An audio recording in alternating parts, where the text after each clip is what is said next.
Somehow, I had expected something more eloquent from a woman who teaches creative writing at the local community college. The room was dark, very dark, and I could barely make out Sally sitting in my favorite recliner, her legs pulled up and wrapped in a blanket. When I got closer, I saw that her hair was disheveled, her makeup was ruined, and she smelled like vomit. "Let me tell you what it looks like.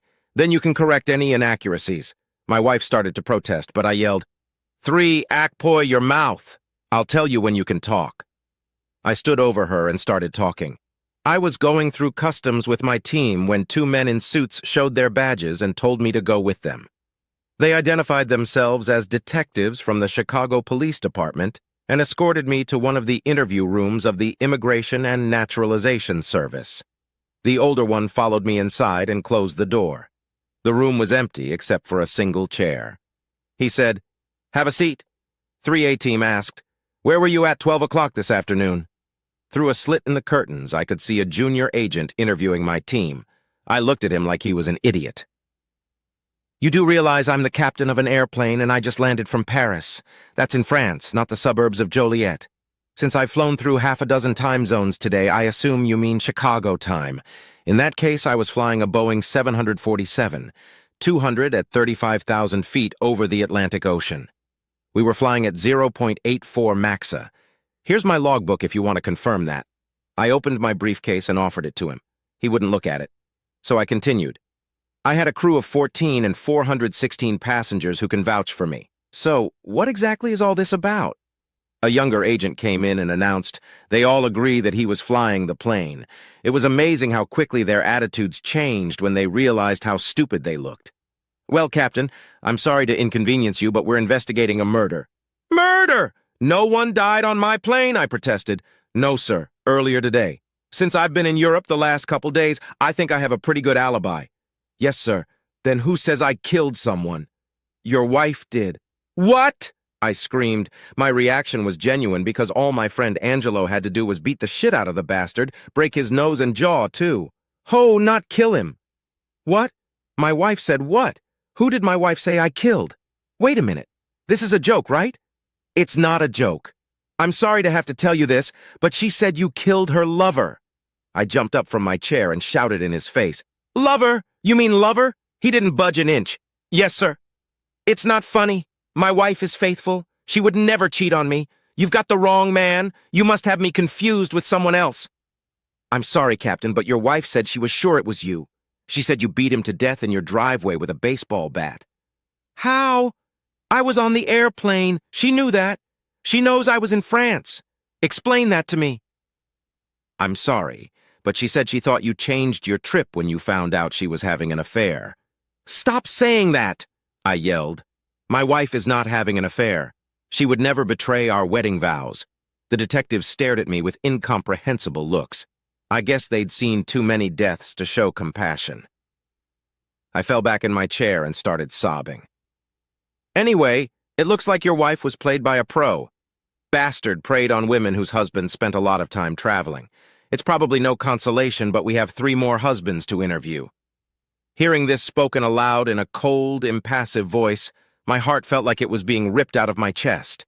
I bent in half in agony. One of the detectives put his hand on my shoulder and asked, "Captain, is there anyone I can call for you?" "I want to talk to my whore wife." I threw my fists in the air. "I don't think that's too good an idea until you cool off." The older detective whispered something in YXO to his partner and left the room. When he returned, he apologized and said they had to go.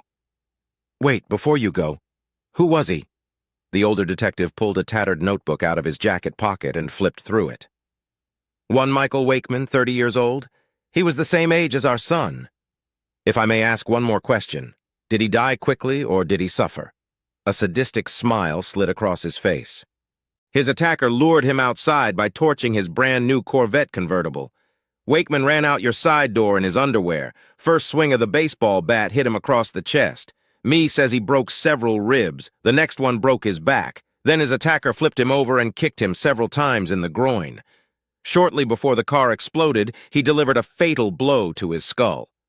Paramedics said he was still moaning and spewing blood from his ears and mouth when they got there. He lingered for a couple minutes before his heart failed. So yeah, He didn't die peacefully at all. I tried not to make my smile too obvious. I should probably warn you that your wife may not be there when you get home. The house was damaged when Wakeman's car exploded. All the windows on that side were blown out, and there was some fire damage. Part of me wanted to scream with joy, but instead I covered my face with my hands and started sobbing again. Reality hit me, and I stayed in that room, unable to move until someone from INS knocked on the door and said they needed a room. Somehow I managed to find my car and drive home. Or what was left of it. So now you tell me what's wrong with the way it looks. A month earlier, a quiet suburb west of Chicago. In the late 1960s, there was a TV show called Bewitched. One of its quirky characters was Gladys Kravitz, a local resident who was often shown peeking out from behind the curtains in the Stevens house. In my neighborhood, the role of Gladys is played by Angelo D'Agostino, an elderly widower who lives directly across the street from my house. Ever since Marie, his wife of 52 years, died last fall, Angelo has spent his time keeping track of comings and goings. On weather days, he sits on his porch and greets passers-by. When the weather is bad, he sits in the house by the window and waves to everyone. Today was July 15th, and the weather was perfect.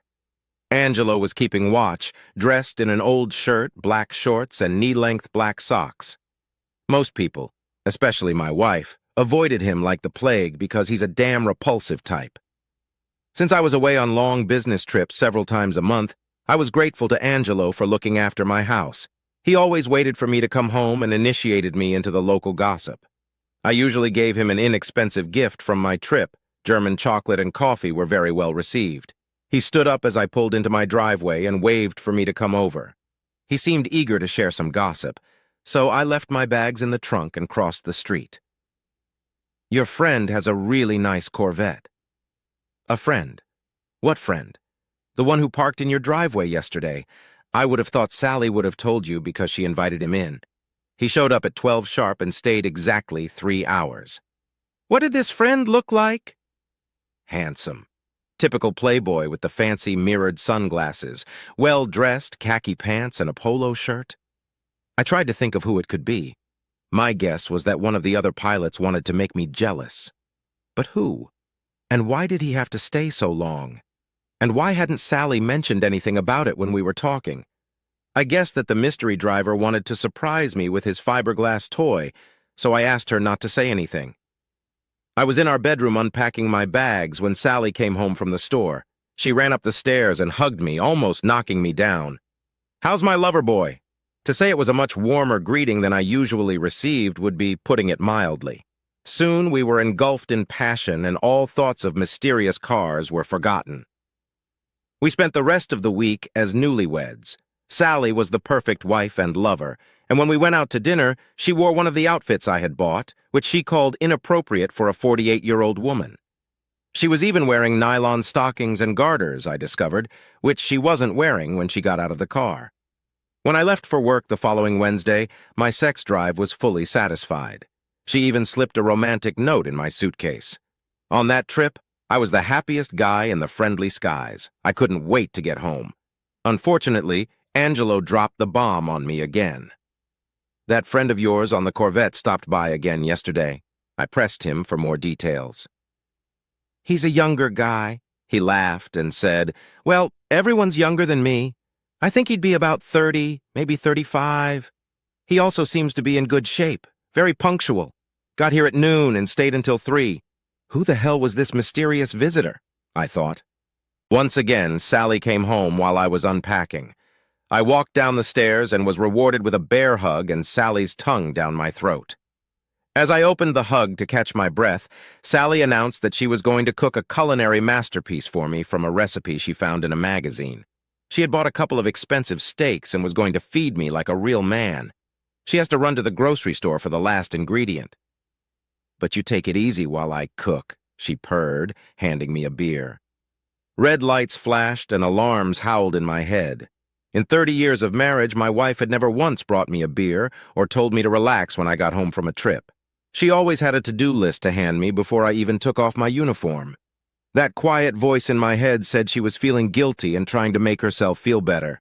I decided to poke around a bit to see if I could find anything wrong. As soon as her car pulled out of the driveway, I ran outside and started rummaging through the trash cans to see if I could find anything. I didn't know what exactly I was looking for. Maybe empty condom wrappers. They weren't filled with anything but normal everyday trash. I went back to our room and began carefully going through the drawers of her underwear.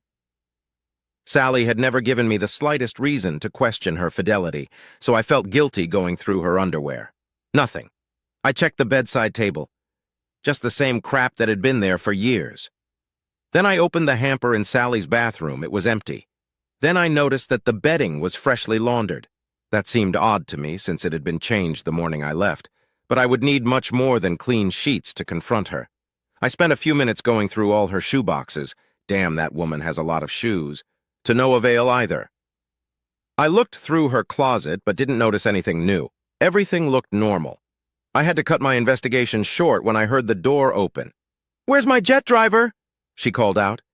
I decided to wait until morning to see if Sally had mentioned her mysterious visitor. After all, I knew there had to be a simple explanation. I was glad I waited because she was a Mahara in bed that night. At breakfast, I tried to make a few unexpected remarks to her without being too flippant, but she never once embarrassed herself. I got a very bad feeling in the bottom of my stomach. After lunch, Sally said she had to run to the store to get something for dinner. I declined her invitation to join her because I needed to be home alone for a while. As soon as she left, I resumed my search for clues, starting with the laundry room. There were 2 baskets there, one filled with Sally's clothes and the other with our bedding. This was 2 weeks in a row where all potential evidence was laundered. I had to figure out a way to shut off the washer so it wouldn't happen a third time. I decided to get active. Ever since the airline started flying to Paris, Sally had been pushing for me to take her there. Since it was a new destination, I didn't have a flight to Paris, but I was able to barter with another pilot. When I told Angelo I was flying to Paris the following week, his eyes lit up and he told me stories about liberating the City of Lights. I learned that his one weakness was Chateau de Montifaux cognac, an addiction he developed when he served in France during World War II. Unfortunately, the retiree's Social Security checks only allowed him to buy the domestic variety from a local liquor store. That night during dinner, I had a surprise of my own. I told Patty that I had changed my next flight from Frankfurt to Paris and invited her to fly with me. I promised her a day of shopping on the Champs-Élysées, then dinner at the Jules Verne restaurant at the top of the Eiffel Tower, followed by a romantic moonlight cruise on the Seine River. Sally flatly refused me. When I asked her why she didn't want to fly, she hummed and mumbled something vague about being too busy to go. I begged her to change her schedule and asked, what could be so important that it couldn't wait? Again, she challenged me and said, maybe we could do this another time. Things were not going well in our marriage. For the rest of the week, I was more zombie than human. I couldn't look at Sally without bile coming to my mouth. During the night, I rejected her advances. She kept asking me what was wrong. I never answered.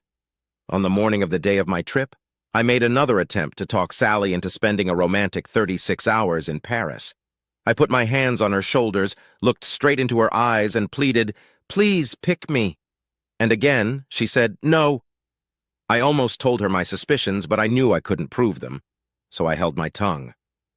The last thing I did before I left was cut the cold water hose for the washing machine. Not very hard, but enough to discourage Sally from doing laundry. He started spraying water all over the wall. The laundry room floor was sloped toward the drain, and when the water rose a couple inches, water ran down it. I closed the door and was pleased to see that it wasn't seeping under the wall. Sally would have to go to the laundry room to detect the flooding. On the way to the airport, I was immersed in my thoughts and a little worried about whether I would be able to concentrate enough to fly the plane. Hundreds of people were putting their lives in my hands, and I was doing my best to suppress everything but doing my job. My co-pilot realized something was wrong after we lifted off and offered to take over the controls. I said I must have been sick with something and took an early break. The crew has a rest area in the back of the plane, and I spent the next hour tearing my soul apart. When we landed, I apologized for being sick and said I would spend all my rest in bed. Angelo said the visitor arrived at 12 sharp. I took a calculated risk. He had a reason to stick to that schedule, and called home at exactly 12:02, hoping against all odds that Sally would answer or at least listen to my message as it was recorded. It was picked up by the answering machine after the second beep. "You have reached the Rockwell residence. Please leave a message and we will get back to you as soon as possible." I began, "Sally, my beloved, I am in the most romantic city in the world, but without you I might as well be in—" I never got to finish the sentence as the recorder turned me off. I dialed 0 for the outside line, then the country code, followed by my city code and home phone number. The phone kept ringing, which meant someone had turned off the answering machine. I could only hope that when they heard my voice, they would end their date. True to my word, I never once left the room during my entire stop. By the time I was sitting in the cockpit, I had come to terms with the demise of my marriage. For a change, Sally was home when I returned from my trip, except she looked like a drowned rat. Without even saying hello, she started loudly telling me how the basement had been flooded and everything downstairs destroyed. She got very upset when I told her I would look at the basement after I changed out of my uniform. I have to admit, I was curious as to why the water didn't go down the drain. I put on my cropped jeans and t-shirt, then went to the garage to get my boots. The first thing I noticed was the laundry basket on the table. I could see our sheets along with a pair of Sally's panties on top. I discreetly slipped them into my pocket. Water was whipping from the copper water fitting, so I asked Sally why she had disconnected the hose instead of closing the faucet. Her answer wasn't very coherent. I found the drain and pulled out some rags that plugged it. Soon, a swirl of water formed in the water. I sighed as I watched the water level drop. I told Sally to go upstairs and make some coffee. I used the time to examine the gusset on the panties I had pulled out. It was covered in sex marks. I damn near put a hole in the wall, but kept my cool long enough to inspect the sheets. There was a big stain right in the middle. I moved the basket to where it wasn't easily visible and started running through the inevitable confrontation in my mind as I went through the wet stuff. I pulled out a large plastic garbage bag and began stuffing things into it. 10 minutes later, I was pulling the bags of junk to the curb when Angelo beckoned me over. "Let's go inside. We need to talk." It was the first time I'd ever been invited into his house. He motioned for me to sit down. "Captain." Angelo always called me Captain. "I've known you since the day you were born. Your parents were closer to me than most of my family." He squeezed his hands tightly. "I don't know any easy way to tell you this, but your wife has been unfaithful. When the man in the red Corvette arrived yesterday, I crossed the street and looked in your living room window. I'm sorry to tell you this, but they were kissing, undressing each other. I watched until they ran upstairs. My worst fears were confirmed. It pains me deeply to see how she disrespected you. My friend, I will try to put this as delicately as possible. A betrayal such as this cannot go unpunished. I have, shall we say, connections with a group of individuals who operate outside the law. Some of these people have been indebted to me since we were in business together many years ago. My friend, all you have to do is say the word and that son of a bitch will never bother your wife again. I swear on the eyes of my grandchildren that no one will lay a finger on her, but she will learn her lesson." I remembered muttering something like, "Thank you, but I'm afraid it's too late." Angelo took my hands in his and said, "But it's not too late to keep her from hurting you again." I turned and nodded my head. "Do it." We spent a few minutes discussing my schedule so I wouldn't be around when justice was served. I was a blur as I made my way back to my house. Later that night, I remembered that the bottle of cognac I had bought was still in my car. I was still riddled with excitement from our earlier conversation and wondered relentlessly if he was serious. I left the box on Angelo's porch, rang his doorbell, and then hurried back to my house so I wouldn't have to talk to him again. It was dark outside when I rounded the last corner in front of my house. Traffic was stopped by a police car blocking the road. An officer approached and said, "Excuse me, sir, but only locals are allowed inside." I pulled out my wallet and handed the officer my driver's license. He looked at the address, then at the name. His face changed to an awkward, embarrassed expression. "I'm sorry, Mr. Rockwell. I could see people standing on the lawns in front of their houses pointing at me as I drove by, some waving at me. There were a couple of big TV station trucks parked on the street, and in my driveway were the remains of a burned-out Corvette, so I had to park a couple doors down from them."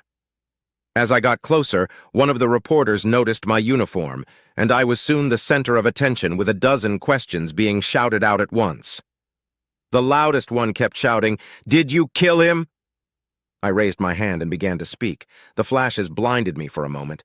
Earlier today, the Chicago Police Department informed me that my wife was having an affair and her lover was murdered in my driveway. It happened while I was on an airplane over the Atlantic Ocean, so, no, I didn't kill him. But I would like to thank whoever rid society of this piece of human garbage. I rehearsed that line all the way home and hoped I'd get a chance to use it. The policeman yelled, "Let him through!" I thanked him and walked across the yard, stopping for a minute to survey the damage. I thought it would be a good photo opportunity. All the windows were blown out and my garage was a burned-out shell. Fortunately, the sturdy brick walls kept the fire from spreading inside the house.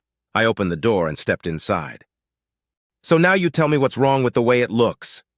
Sally wiped her face with her sleeve. She looked like shit. "It wasn't supposed to be like this." "That's impossible," shouted I. "It was supposed to be you and me against the world." I fell to my knees, sobbing. "You destroyed us. You destroyed our family, our life together. You destroyed everything." Sally didn't answer, but I could hear her struggling for air. Her breathing was like that of an asthmatic who needed an inhaler. "Why? Why? Why?" I covered my face with my hands and tried to catch my breath. Sally started spewing apologies, swearing she loved me. "I don't know why. You're the only man I've ever loved. I'm so sorry I hurt you. I wanted to hurt my wife as much as she hurt me. You knew your buddy was married and his wife was 9 months pregnant. Their child would grow up without a father because of you." "Oh, God, no!" she screamed. "You knew you weren't the only whore he was sleeping with. The detectives said they had several other husbands who were suspects. You were just another whore to him."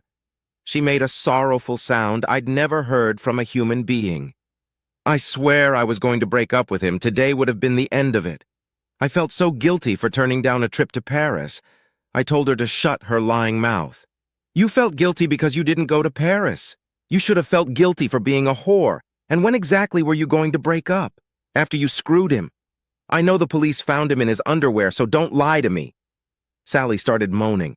"I'm so sorry. Please forgive me, please. I just had the funniest thought." "If you really felt guilty about canceling your trip to Paris, you would have broken up with him before you let that bastard into our house for goodbye sex. If you had done that, he would have been murdered in someone else's house, and you would have gone unpunished because I would never have suspected a thing. I would have continued to act like a blissful idiot, thinking my wife was faithful to me." "Well, whore, how many other men have you screwed during our marriage and gotten away with it? I swear to God, he's the only one in the world. Why should I believe you?"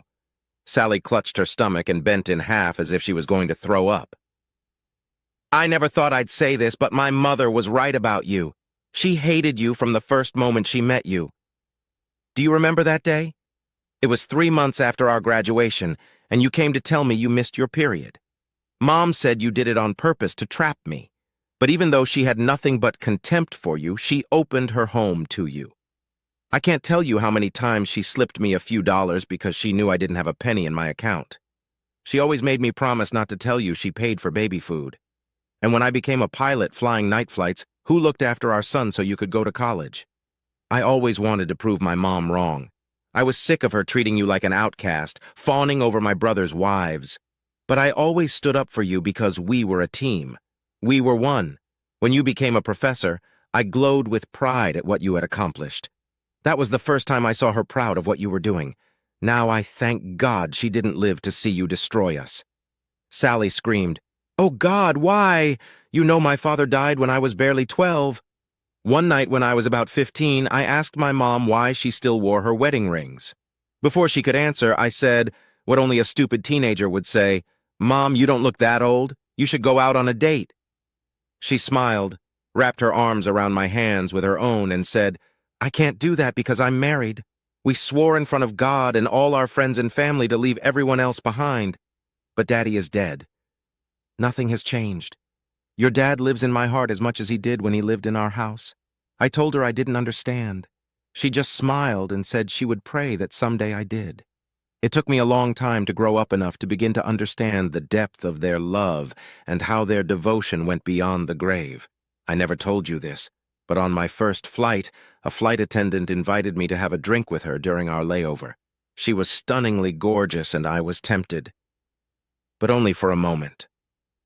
I thought of my mom, showed her my engagement ring and said, I can't do this because I'm married. I've never seen more perfect love than my parents have. I used to think we had it all worked out. Now you've destroyed us. All I have left for you is hate. Sally managed to stop crying long enough to speak. Please, I'll do anything to make it up to you. Anything? Okay, just go back in time to the moment when Crip began his seduction. I want you to change history. I want you to tell him to back off because you're happily married. I want you to tell him that your husband has the swankiest job in the world and treats you like a queen. I want you to tell him to go home to his pregnant wife. I want you to tell him that if he ever talks to you again, your husband will kick his ass. Can you do that? Sally, sobbing, fell to her knees. She shook her head negatively. I don't think you can do that. Please forgive me. Please. I'm going to leave. I don't know where I'm going, but I have to get away from you. Sally lunged at me and grabbed my ankle.